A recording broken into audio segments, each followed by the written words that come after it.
Have you ever wondered how to open the conversation and explain network marketing to someone with a closed mind? Or how to approach someone you view as already super successful who may or may not have an interest in creating something new in their life, but you're unsure and you don't want to feel silly or stupid when you open the conversation? Or perhaps you're struggling with your own MLM blueprint and belief in the profession. Listen in as I am joined by a former corporate America executive, a six-figure earner who was very unhappy in her corporate life, even though everything looked polished and buttoned up on the outside. Yet, she was a complete MLM skeptic. What opened her mind? How did she hit the top rank in her company in her first year? And how might this knowledge help you do the same? Listen into part 1 of a 2-part series.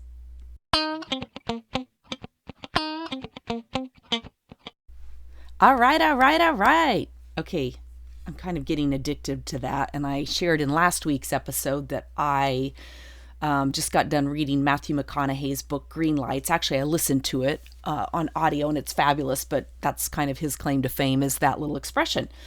So, hello, Wealth Warrior. I'm Jackie Elmer, a multi-million-dollar social selling expert and your guide to master the art of the social sale, specifically for network marketing and for coaches.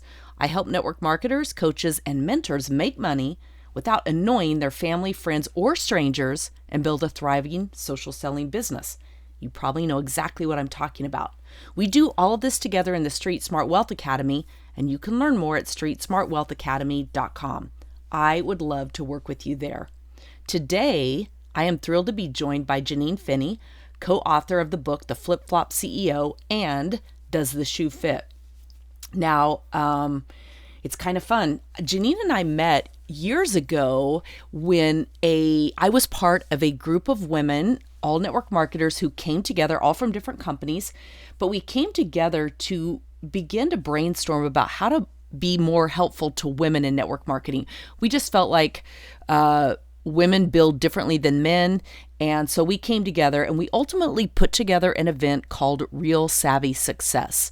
And we had probably 100 women in the room at our very first event. And it was literally a powerhouse event.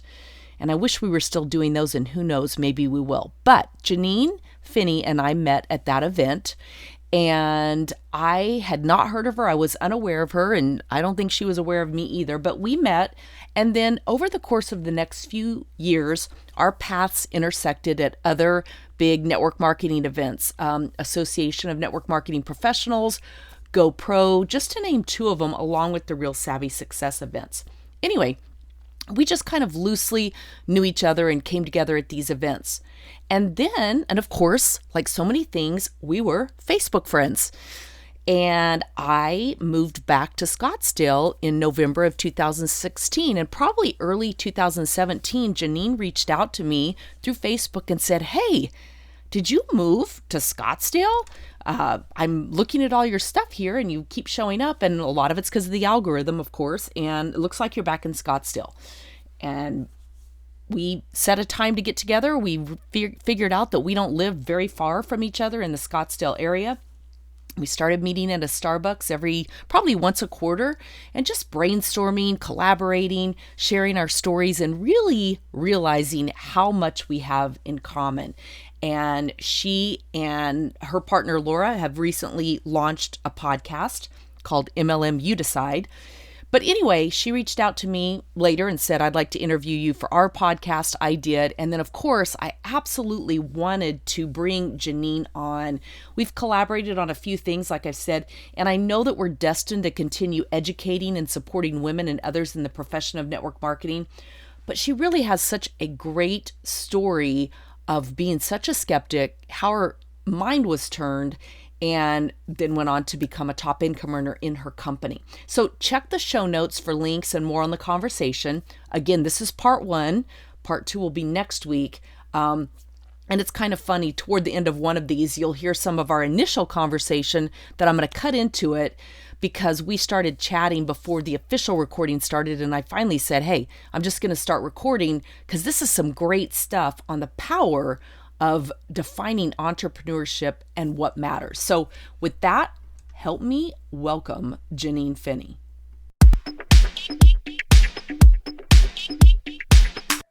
So, Janine, welcome. I am so thrilled to have you here and super excited about the conversation we're going to have. Thank you. Me too. I am so excited to be here. Thank you for having me. Well, one of the things that I love so much about you and about your story is that in many ways it parallels mine in having an initial negative blueprint regarding network marketing, MLM, whatever you want to call it. So, talk to us a little bit about that, like your pre-feelings about network marketing, and then we'll move into your story of how you ultimately became this huge champion of network marketing. Yes. Oh my gosh. I say that I was the biggest skeptic on the planet about network marketing, and now I'm the biggest cheerleader.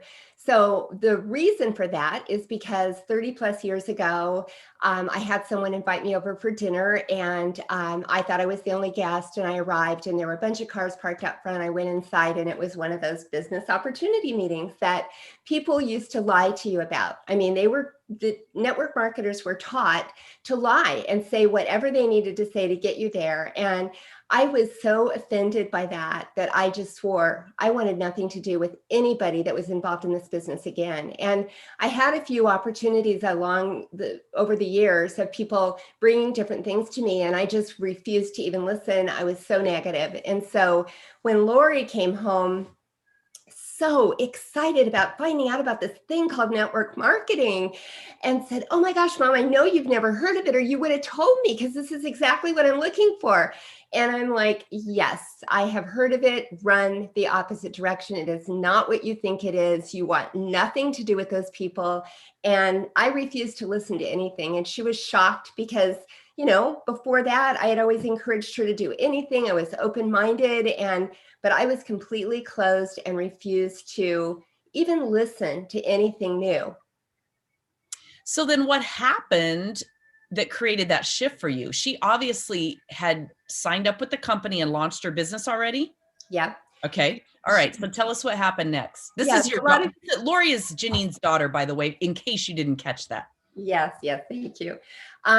Yes, a lot of people think, "Oh, so you saw her be successful and then you decided to get involved." No. For a year, I love that Lori did not give her power away. She refused to accept what I was saying. She knew she was onto something. And so, I basically, we were on a flight and we were coming back from Denver, and I was bored and needed something to read. Lori had fallen asleep, and she had this little book in her lap. And I picked up the book, and in 20 minutes, after a year of battling, I went from absolutely no way to, "Oh my gosh, I think I was born to do this business." And so when Lori woke up, she said, I said, "Oh my gosh, Lori, let's go, let's do this." And it was a total paradigm shift. So I know that can happen for people if they take the time to just be open to educating themselves.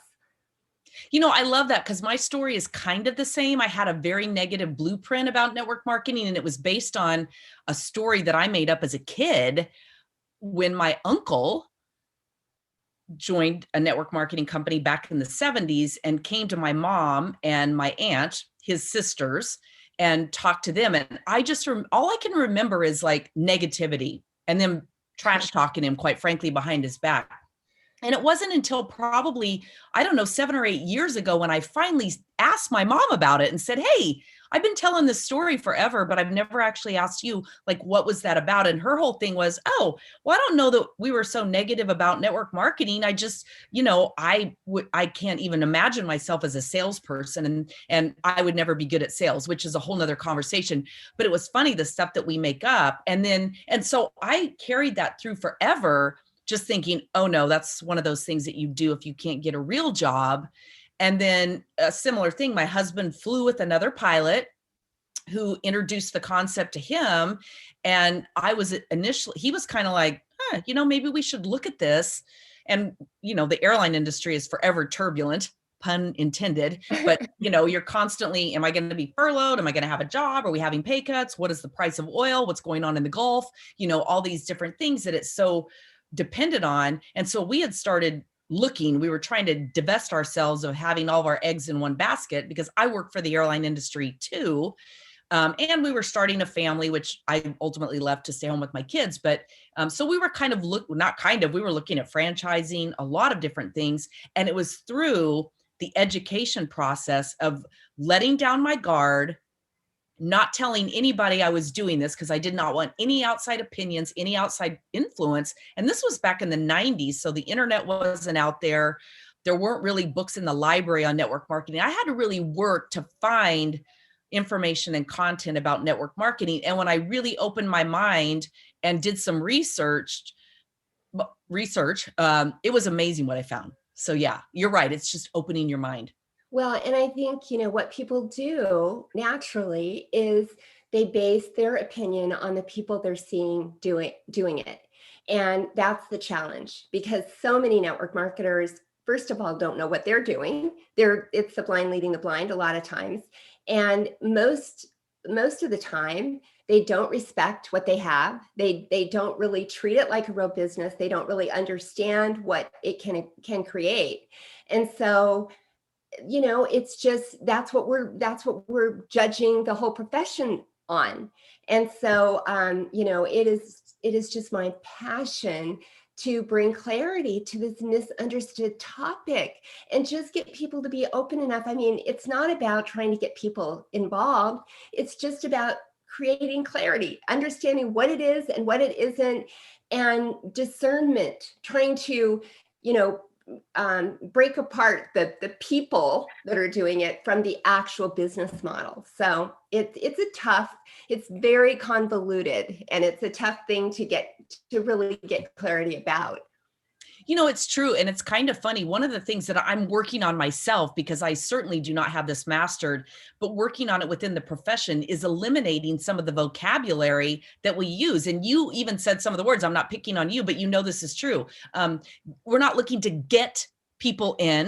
Right. Who wants to be gotten? So that word get, when I joined my company, join a company? No, you don't join a company. You sign up for a business. Yeah. People, the way people are doing it, there's so many things when we really think about the vocabulary, just even the vocabulary. A lot of the verbiage that we use is not the vocabulary that a professional business of any other kind uses. Right. And so I think part of our process is to educate. Absolutely. And what happens is, it's like a lot of people that are successful were skeptics initially, never thought of themselves as being in the business. But it's almost like what happens when people do become involved, they forget all of that. And all of a sudden, they are one of the ones that drank the Kool-Aid, and they start talking that way, and they start doing all these things. And it's like they just completely forget. So there's no there's not a lot of resources for a novice, for someone that is just coming in and wants to evaluate this and treat this just like any other business opportunity that they would evaluate. Yeah, so true. So you signed up, launched your business with your daughter. How did you go about, and maybe this is a story and maybe it isn't, but how did you go about, I guess, redirecting your own mindset? Were you one of those that once your mind was opened, you didn't have any more negativity, or did you still have things that you had to overcome? Tell us about that part of your journey. I had zero negativity. Once I really did this paradigm shift and understood the business model, I couldn't believe it. I couldn't believe that I had found something like this, especially after having spent my whole life up to that point, adult life, as a single mom, many years, working so hard and working by hard, I mean, putting in the hours, putting in the time, making the sacrifices. So when I discovered this business model, I was blown away. And so I couldn't wait to jump in and apply what we had learned, what I had seen.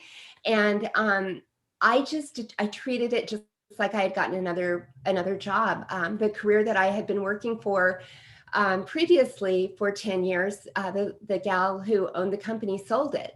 And so I was left with nothing to show for my 10 years of hard work. And so I was even in a place where I was looking for something as Lori was, also miserable. And that's why she thought, oh my gosh, we can do this together. But I did not perceive this business as being the things that I needed. I was looking for a way to create match my six-figure income. I wanted to be able to do this on my own schedule. My husband's an entrepreneur, so he's always had freedom, and he was encouraging me to do something that I could do from anywhere, take off the amount of time that he wanted to take off. And I didn't see this as that. I saw this as like a little part-time thing that you can do and maybe make a couple $100s a month, never perceiving it as a real choice for a profession. And so when I saw that it could be that, or at least it sure appeared to me to be logical and reasonable, I couldn't wait to jump in and apply it. And so I just, from day one, I drove Lori crazy because I'm a baby boomer. My work ethic is probably off the charts. And she is somebody who, oh my gosh, loves fun. Fun is her priority. I found out in college she would pick all the fun things she wanted to do first, and then she'd plan her classes around the fun. So when she got out of college and started working, she thought she could do the same thing. So it was a little interesting with us, going on this journey together, but I was off and running because I had always done business development. I loved, representing something that I believed in. And so we just really treated it like a real job. Like, this is, what I'm doing now. And, we pretty quickly became successful. Within a year, we had both earned the company car, and we had, I had matched my corporate income. Lori had much more than matched hers. And we, it was just one of those things that I couldn't wait to tell everybody that I knew about it. So I had zero negativity left. Okay, so I want to deviate for a sec. How much of your corporate business development skill set and mindset did you bring into at least that first year of driving hard? Probably a lot. And that's probably one of the biggest reasons that we were so successful. I was very accountable, very responsible, to myself. I just really took on the task just the way I would have if somebody had hired me to be their brand representative. And so I really was very structured and with my time, time management, I think, is important. And but the truth is, I could not sleep for the first year. I mean, I just jumped out of bed at 4:30 in the morning and just couldn't wait to talk to more people, because I knew that if people that I had worked with in the past, I had the luxury of working with people and seeing what their work ethic was like, knowing people that have the ability to be successful. So I knew that if I could talk to them and get them to see what I saw, to apply what they were already applying to somebody else's dream and apply this instead to their own, I thought that I would be successful. And what ended up happening, though, and this is maybe another segue, but that's why we ended up writing books, because what I discovered is that a lot of people felt the way I did. And I got a lot of people saying, oh, this is one of those things. And so, we just felt like Lori and I would just always walk away thinking somebody needs to be in their face when they're saying you're not in one of those things. Somebody should point out that, what they're doing is crazy. They're the ones that are working for somebody else's dream. They're the ones that are going to work in the dark, coming home in the dark, that won't have anything to show for their time after 10 years. And so that's what led us to write our first book. And that is the perfect segue into the book. But as a side note, if you're listening to this and you have somebody on your chicken list, I'm going to guarantee you that Janine is probably the character type that you might have on your chicken list. Already successful, 6-figure income, corporate America, looks like the perfect person who's set, successful. And so you might have a hesitation to want to talk to somebody like Janine. Here's where I want to really encourage you. If you need to rewind this and listen again, she was not happy in corporate America, not happy with what she was doing. She was looking, but she didn't know what she was looking for. She didn't know what she was looking for. And so those people who you think in the beginning or who are negative, like Janine, like me, we are the classic example of why you don't want to edit your list, why you do want to talk to everybody, because you do not know what lies in their heart, what's going on in their brain, what's keeping them awake at night. And you might have the perfect gift to offer them in the form of an opportunity that will gift both of you. So I just had to throw that in there because I think it's so important to constantly drive that point home. What we see on the outside is not necessarily representative of what's going on the inside and somebody else's inner struggles, bigger dreams, longing for more. Well, and that's a great segue into something else that I'm really passionate about. I love that. I love that we're having this discussion because it's not something I've even thought about for a while. But what happens is in our business, we are usually taught a certain way to introduce the business. And a lot of companies encourage us to do it through the mission of the company, the products, or whatever it is. And what Lori kept doing was telling me all about, the mission of the company and all these things that were important to her. They were not important to me. I mean, I was looking for a way to match my 6-figure income, to have freedom and flexibility. And I had a specific list of things that I was looking for, and all she could do was keep telling me what she saw about the business. And that is what's so important. That's, again, why I'm such an advocate of using a tool that is going to address all of the things that the person might be thinking. First of all, we have to be solution providers. We have to know what it is that the person needs a solution for, and then offer that solution. It's so much in the way we present things. And people, it's like they don't, again, after they get into network marketing, they forget about what it was like before they got in.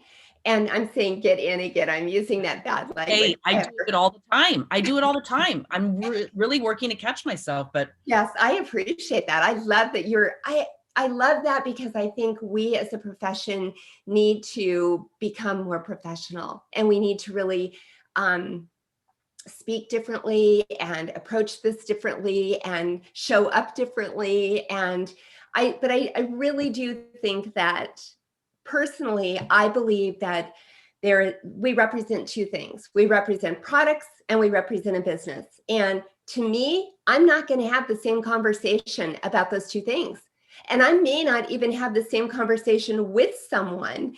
I just feel like that is one area that needs to be reviewed and evaluated. And basically, if it's working for you and invite people to your business the way that you're doing it, and you're doing it through the mission of the company, then that's great. Then keep doing that. But for me and for our situation, that did not work. I believe that you can't go wrong if you are listening to somebody else's what their needs are. And if you have a solution for something, then present it in those terms. It's so true. I have a whole segment in my Street Smart Wealth Academy training, and I always trained my own team when I was actively building a business. I think this is so important because people always say, should I lead with the opportunity or do I lead with the product? And I'm like, neither. You lead with your prospect. It's just like what you're saying. What is their biggest challenge? Because it's kind of funny. You can take $100 worth of your product and $100 bill and lay it on the table. And you ask people to pick. Most of the time, they're going to pick the $100 bill because I think more people in their mind anyway struggle with money and money issues and all of that. So I'm a big advocate of never leaving the opportunity side of it out. But it is important to know when that fits into the conversation and when you might fit it in too soon and blow it. and lose maybe your best client, your best ambassador, who ultimately will come around to build the business. But you are so right. You've got to lead with your prospect and what their biggest challenge is and what is the solution they're looking for. And I think another thing to mention is that the person that you are talking to has been watching you. They've seen the way you do the business. They've seen what that involves. And they're evaluating, do I want to do that? Could I see myself doing that?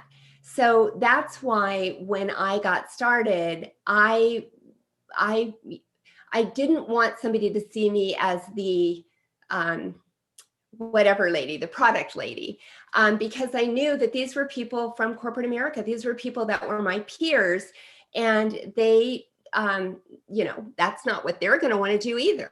So I feel like I show up in every single situation based on the person. I wear my product lady hat if I'm in a situation that's appropriate. I wear my business, I sell a virtual online franchise hat if I'm with somebody that is going to be appropriate for. So I think it's really important to, again, everything that you said, but realize that we are examples. We are being examples all the time. And so I think it's important to be good examples. It is, and especially on social media. I'm not going to go down that rabbit hole because we could be on that all day, but people are watching you for sure. Yeah. Okay, so let's segue then into what you came up with as a solution to help explain and clear out the negativity that so many people have. You two wrote a book. So tell us about that and the journey and process. Yes. So the journey and process was very convoluted and very complicated, but what we were in a mastermind group and everybody in the mastermind group said, you guys have got to write a book. And we said, we don't want to write a book. I think we're the only people on the planet that did not want to write a book, but they kept saying, there's different ways to do it. So we ended up writing the book. We knew exactly what we wanted it to be like. There were these books at the time. I don't know if you've ever heard of the series of books called Skinny Bitch. Oh, yeah. So the thing about those, read them, but I'm going to put it on my list. Yeah, well, they were, gosh, from like 15 or so years ago. Both of my daughters got those books, and on the cover is a stick figure, cool looking girl, and it's called Skinny Bitch. And then there's a series, Bun in the Oven, and all kinds of different, versions. But both of my daughters read those books and were crying. They were just laying on the couch bawling. And I'm like, what is up with that? This book doesn't look like it would have anything that would make you cry. And what I learned after I talked to them is that the books are actually about veganism and cruelty to animals. And they actually did a really clever thing. They attracted an audience that would never read about veganism and cruelty to animals, and they educated them about this. So they created more awareness about a topic that, maybe this audience would have wanted to know about, but they didn't know they wanted to know about. So that book is what inspired the Flip Flop CEO. We wanted to write a book that would be cool on the outside, that somebody would actually read, a skeptic would actually read, and it would be written in a cool enough way, a sassy enough way, that a skeptic would keep reading it. Because, a lot of the books that are out there are for people that already drank the Kool-Aid. And we forget about that because now we've drank the Kool-Aid too. But we wanted to write a book that somebody that didn't like network marketing or didn't have an opinion or whatever would still enjoy reading. So the Flip Flop CEO is written to connect with smart, savvy, professional women. And it's written in a way that you want to read it. And so it basically calls out every single elephant in the room. I mean, we don't know when we're talking to somebody, maybe, my hang up was I did think it was a pyramid scheme. I thought that the person that sponsored my daughter was only interested in talking to me because she was going to make all this money. Well, I didn't understand that you can go around your sponsor. I didn't understand a lot of things like that about the business. But if that was my hang up and yours was, I'm not good at sales, then we still haven't, solved the problem. So what we did was just really address all of the things in a really fun, fast way, so that whoever you're talking to, whatever it is that they're skeptical about or their hang up is, we're going to address their concern. And so we wrote the books to be given to skeptics. We thought that, if Lori had had a book and could have said, Mom, it sounds like you're talking about something completely different than what I'm talking about. Would you read this? Just read the beginning of it and let's have a conversation. We could have saved a year of time. So we wrote the books believing that they would be used by network marketers to put in the hands of skeptics, or the people when you come home after you've joined a network marketing company and your husband or your mom or your sister or your neighbor's going, oh my gosh, you didn't fall for that. You could say, hey, read this. Maybe, I don't know, it seems like we're talking about different things. You can eliminate a lot of those situations. So that's why we wrote the books. That's ultimately not how the books have been used, though. Well, we'll get to that. So you wrote the first book and then you wrote a second book. So tell us about the second book. Yes. So the second book is a sequel. And basically, what happened was after people read the first book, they said, oh my gosh, this is so different than I thought. This makes sense. But how would I know if I would be good at network marketing? I've always been a flight attendant or a realtor or a nurse. And so again, there was a missing piece in the books and the resources that are available. There's nothing that speaks to someone coming in from a completely different traditional job to network marketing, to really evaluate, just like you would any other new change in career. So does the shoe fit? And it could be called, does the flip-flop fit? Because it's really to decide if you're, made for flip-flops. Basically, it bridges the gap between traditional 9-to-5s and network marketing and makes it really easy for somebody to understand these are two different worlds. I mean, in so many ways, network marketing is complete opposite of what we've been taught, actually helping people instead of being worried about them taking your job from you, or, there's just a lot of rules that are very different in the two worlds. And so Does This Shoe Fit is really that book. And it's really also written for somebody that's gotten into network marketing and maybe is not achieving the success that they want to. It talks about the different things that we need to have. We need to have belief in the products, belief in the company, belief in network marketing, and belief in ourselves. And a lot of times people are in the wrong network marketing company. They got brought in by a friend. What? Did you really say that? I love you. Sorry, keep going. And I'm not a proponent of quit your company and go somewhere else, because no matter where you go, there you are. You're going to take all your baggage with you. But it's very possible that you got into this without even got into this. Oh, I'm going to wash my mouth out with soap when I get off of this call. Yeah, we're just creating awareness. That's all we can do, because like I said, I do the same thing. Yeah. So, I don't know. I had just sidetracked myself. Get into network marketing, and is it the right company? Yeah. So people, a friend says, come on, we got to do this. And the friend doesn't even know what they're doing. And the friend doesn't, people typically do not have the respect for what they are holding in their hands. And if we started anything else, we would respect it. If we mortgaged our house to buy a franchise, we would never treat it the way we treat network marketing. And this is so much better, in my opinion, because we're not risking so much. So that's my story. Love it. It's good. And I know, the next piece of our conversation is really going to be about how to use these books, and how they've not been used. And before we get into that, I just do want to say, I know where we're going in terms of the first one especially is designed to be a tool to introduce people to the concept who have not yet decided to launch a business with network marketing, to educate them what to look for and different things like that. However, I do still feel, and I know you feel this way too, Janine, that it is a great tool. Even if you have gone ahead and said yes to network marketing, you could be like me And still, when I finally, wrote the check, this was before you could sign up online. When I finally wrote the check and filled in the paper application and mailed it in, I'd love to tell you that my negative blueprint went away. It did not. It probably got stronger, to be honest. So that would have been a perfect book for me to say, or for somebody to say to me, understand how to explain network marketing, if nothing else. Because when you read this book and you educate yourself using it, it makes your positioning so much stronger, just even opening that conversation.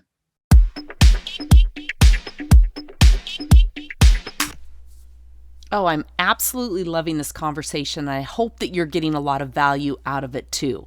So this is the end of part 1. Please go back and listen to this again to educate yourself, to reinforce in your mind what's possible, to understand better your chicken list and successful people in corporate America and corporate anywhere in the world and the whole business mindset and why they might be looking. And then, of course, share this with anyone on your team or anyone who might be skeptical about network marketing so they understand this from a very professional approach. And then I'll look forward to sharing more with you next week on part 2. And hey, if you like what you're learning here on the podcast or on my blog, I'm telling you, you really should check out the Street Smart Wealth Academy. We take all of this and more and we package it into a radical shift for you and the way you think and act in your business. And you know what? It's guaranteed. Do the work, get the results, or you get your money back. What could be better than that? So learn more at streetsmartwealthacademy.com. And until next time, remember this: hesitation never cashed a check. Good luck to you in your business.